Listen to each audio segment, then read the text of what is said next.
जसं देशमुख कुटुंबाचे मारेकरी सापडत नाही तसे दिशा साल्यांचे पण मारेकरी सापडत नाही. ताईंनी जरा त्याच्यावर फार बारकाईने लक्ष घालावं.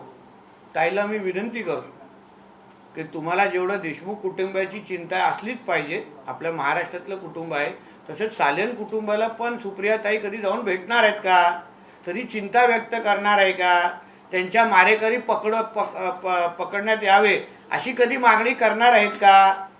नाहीतर आज नाही तर उद्या कोर्टाचा निर्णय येणारच आहे. कारण का ते त्यांच्याच महाविकास आघाडीच्या सरकारच्या काळात झालेला तो खून आहे तो. तर त्या खुनासंदर्भात पण आमच्या सुप्रियाताई कधी जाऊन दिशा सालेंच्या आईवडिलांना भेटून तिचे पण अश्रू पुसणार आहेत का? कधी सुशांत सिंग राजपूतच्या पण वडिलांचे जाऊन अश्रू पुसणार आहेत का? हे जरा सुप्रियाताईने आम्हाला सांगावं ना थोडं. काही फार सिलेक्टेड चिंता करतात. तो सवाल यही है कि जो मुद्दा आपने उठाया था कि हाल फिलहाल में मुंबई में घाटकोपर मुलुंड कई इलाकों में मुंबई पुलिस ने कार्रवाई करी. अब कार्रवाई के साथ साथ इस बात को लेकर भी लोग जो वहाँ के रहने वाले हैं या रहने वाले हैं, ये पॉलिटिक्स की वजह से ऐसा हो रहा है जिसमें कोई भी फैक्ट्स एंड फिगर नहीं है, ऐसा उन लोगों का कहना है जिन पे कार्रवाई हो रही है. नहीं, मगर मेरा बोलना है कि इस तरीके का मत, जब भी नवरात्र और गणेश चतुर्थी के जो हमारे प्रोसेशन रोके जाते हैं तभी इस तरीके का मत क्यों आता नहीं है? जब भी मस्जिद के ऊपर लाउडस्पीकर की जब भी बात आती है तभी इनको मिर्ची क्यों लगती है? जो हमारा संविधान है वो सब लोग के लिए है, सिर्फ हिंदुओं के लिए नहीं है.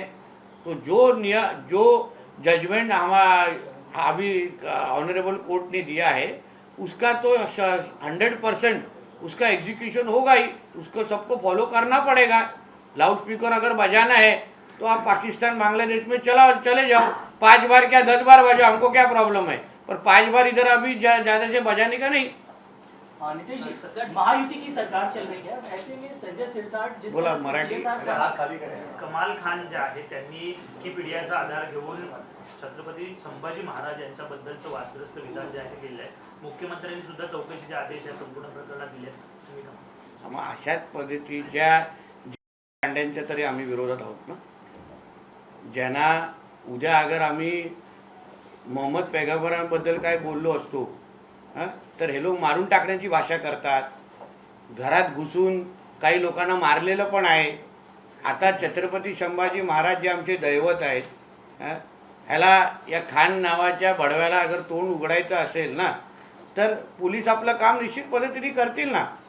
पण त्याच्यात काय उरलं सुरलं असेल तर आमचे शिवप्रेमी आणि हिंदुत्ववादी विचाराचे कार्यकर्ते आहेतच.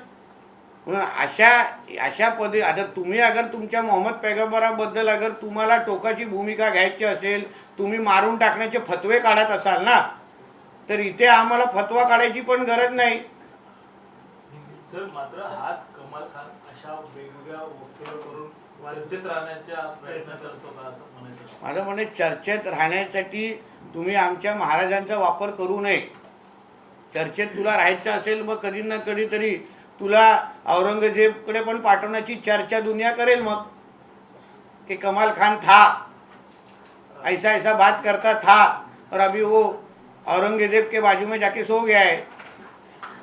था कमाल खान ने आपत्तिजनक टिप्पणी की है छत्रपति संभाजी महाराज को लेकर, क्या कुछ ऐसा है कि इन्हीं जिहादी लांडों के खिलाफ तो हम लोग है ना, जिनको हमारे देश में रह के हमारा पानी और हमारा खाना खाके इनको अगर हमारे भगवान के ऊपर ही अगर बोलना हो तो ऐसे लोगों को हमारे इस भूमि पे कितने साल रखना है वो हमको भी सोचना पड़ेगा ना. जल्दी ही उसको अभी औरंगजेब पे पास भेजने का वक्त आ चुका है. पुलिस अपना काम जरूर करेगी. हमारी सरकार और हमारे मुख्यमंत्री ये सारा चीज़ कभी सहन करेंगे नहीं. मगर इस जो मानसिकता के जो लोग हैं, मुझे याद है जब रामगिरी महाराज ने मोहम्मद पैगंबर के ऊपर कुछ बोला था, सच्चाई था, जो उनके इस्लाम में ही लिखा है, कुछ अलग लिखा नहीं है, कुरान में ही लिखा है वो, तभी उनको मार डालने तक की धमकी आई थी. उनके घर के अंदर घुस के मार डालने की कोशिश की थी. फिर अभी इसको अगर कुछ कम ज़्यादा हुआ तो फिर उसको उसी नियम के हिसाब से देखना चाहिए. कुछ चीज़ है ना हम लोग सहन करने के ये सहन कर नहीं सकते हम लोग। तो अगर पुलिस अच्छी तरह से कार्रवाई करेगी, इतना मुझे विश्वास है। कुछ बचा कुचा रहेगा तो हम लोग है। विवेक जी, राज्य में सभी के लिए जो नियम है वो एक जैसे होने चाहिए। तेलंगाना सरकार ने एक विशेष समुदाय को खुश करने के लिए एक फैसला लिया और ये कहा है कि रमजान के दौरान जो मुस्लिम कर्मचारी हैं सरकारी, उन्हें 4 बजे तक जो है सिर्फ काम करने की इजाजत हो। 4 बजे का जो तेलंगाना में जाके पूछो ना आप, यह हमारा महाराष्ट्र का और यह हमारा हिंदुत्वरी विचार सोच का सरकार है।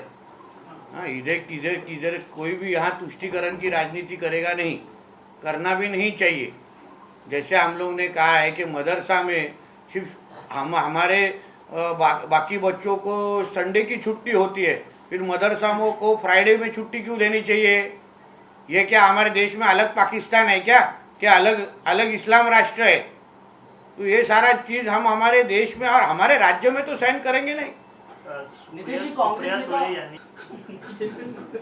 नीतीश जी, सरकार में जिस तरह से जितनी भी सिक्योरिटी कम की गई है उसको लेकर और खास तौर पर फडणवीस और एकनाथ शिंदे साहब के बीच जिस तरह से भी बातें हो रही हैं, उसको क्या बातें हो रही है? अच्छी बात है, अभी मैं देख के आया, बहुत अच्छी बातें हो गई थी। ये आप लोग को फिर क्या है, आप लोग को स्टोरी मिल नहीं रहा है ना, इसलिए आप ऐसे हमारे पत्रकार परिषद में घुस जाते हैं, हमारा विषय अलग डाइवर्ट करते हैं, आप हमारे सरकार के बारे में बदनामी करते हैं। ये गलत है। हमारे बारे में सब अच्छा है और आपको कितना करीब हम लोग आना चाहिए आप डिसाइड करके बताओ, तो आपको विश्वास होएगा कि कुछ प्रॉब्लम नहीं है। और सिक्योरिटी क्या है, जिसको थ्रेट परसेप्शन पे होता है, आप लोग क्या है, आप लोग रूल्स एंड रेगुलेशन पढ़ते नहीं है ना। अब यंग पत्रकार हो, थोड़ा रूल्स रेगुलेशन पढ़ो। थ्रेट परसेप्शन के ऊपर सिक्योरिटी डिसाइड किया जाता है। तो फिर उद्धव ठाकरे के सरकार के वक्त वरुण सरदेसाई को क्यों सिक्योरिटी दिया था? तभी क्यों नहीं सवाल पूछा था? और अभी फडणवीस साहब के सरकार में थ्रेट परसेप्शन का एसेस किया जाता है प्रोटेक्शन के कमिटी के माध्यम से, और उस थ्रेट परसेप्शन के अकॉर्डिंग वो आदमी को सिक्योरिटी दी जाती है। अभी उद्धव ठाकरे और संजय राजा राउत की कैसी बढ़ा रहे कि उनको मालूम इनकी सिक्योरिटी निकालेंगे तो लोग चप्पल से मारेंगे, मालूम है, थ्रेट परसेप्शन है, लोग अंडा मारेंगे, टमाटर मारेंगे, चप्पल मारेंगे, इसलिए उनको Z+ सिक्योरिटी दे के रखा है। सर, शिंदे गुट के नेता है संजय सिरसाट, CSR फंड जिस तरह से सीएम के हाथ में गया है उसको लेकर खुले तौर पर नाराजगी जाहिर की है। वो अभी उनको पूछे ना, अभी उनका मैंने देखा भी नहीं है किस चीज़ पे नाराजगी जाहिर की है। ऐसा मुझे नहीं लगता कोई नाराज है। सर, कांग्रेस नेता आप ही हम पे नाराज लग रहे हैं। सर, कांग्रेस नेता हुसैन दलवाई ने RSS और बीजेपी को आतंकवादी संगठन कहा है, इस तरह से आतंकवाद से कंपेयर किया है। तो उनका कांग्रेस क्या है? मुस्लिम लीग तो है। आतंकवाद, देशभक्त संगठनों को अगर वो आतंकवादी बुला रहे तो कांग्रेस सबसे बड़ा आतंकवादी संगठन है। मुस्लिम लीग और अलकायदा का भाषा ये अपना उनका कांग्रेस पार्टी सालों साल करते आ रही है, इसलिए तो हमको छोड़ के बाहर निकलना पड़ा। सब आतंकवादी है उधर। ABP माझा, उघडा डोळे बघा नीट।